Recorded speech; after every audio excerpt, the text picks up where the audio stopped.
It's 8:30. Good morning, I'm Ian Crouch with Hunter News. The Coalition is promising to throw more cash at the Hunter than Labor if it wins tomorrow's state election. The Baird government's commitments add up to more than $1 billion, while the ALP has pledged nearly $550 million. Labor says most of the government's election promises depend on the sale of the state's poles and wires and has accused the Coalition of blackmailing the electorate. However, Liberal candidate for Newcastle, Karen Howard, says the region is finally getting its fair share. Look, I think it shows that Mike Baird has a bold and very positive plan for Newcastle and the Hunter region, and he's giving us the attention that we've long deserved. A trial into the shooting of the Maitland president of the Gladiators Bikie gang has ended with the accused found not guilty. The Herald reports the jury acquitted former Bikie Grant Welsh of attempted murder over the shooting of Frank Vandercroft at North Rothbury in July 2012. Welsh was accused of opening fire on Vandercroft after being demoted from the club. Gloucester councillors are eager to remove no stopping signs erected on the road leading to AGL's coal seam gas drilling site and believe the government should foot the bill.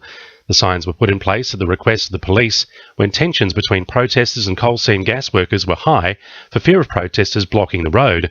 However, the site has since been shut down while investigations into possible chemical contamination issues are carried out.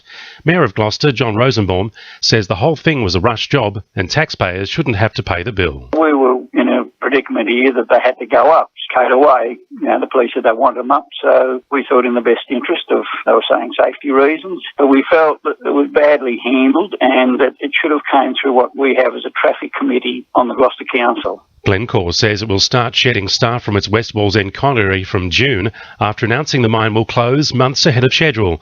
More than 300 workers will be made redundant by mid-2016.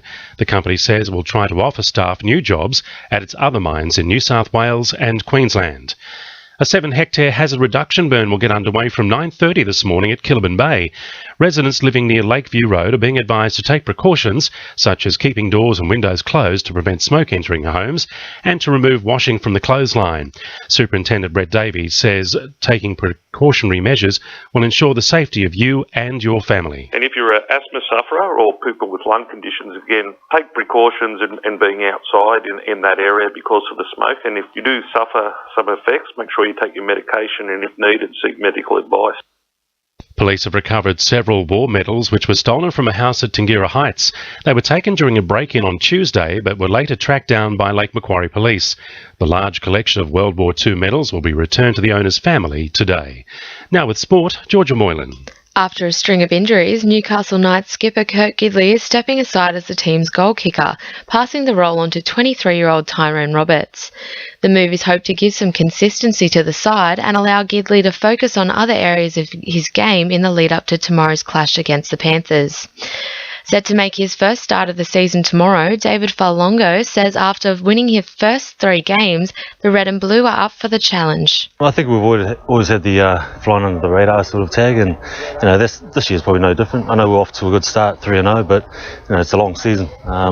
This week's no different, so we look forward to the challenge. The Newcastle Jets have re-signed 20-year-old attacking utility Mitch Cooper, extending his contract until 2017. After dislocating his shoulder for the second time this season, Stockton Raymond Terrace batsman Sam Jenkinson could possibly be sitting out of tomorrow's district cricket final. Jenkins has never appeared in a final for Stockton and rates himself a 50-50 chance of playing. And in water polo, the Hunter Hurricanes Julia Barton and Montana Perkins will take to the pool against Olympians when they play in the upcoming NWPL bye weekend. That's sport. I'm Georgia Moylan. To a new RFM News Time, 26 to 9.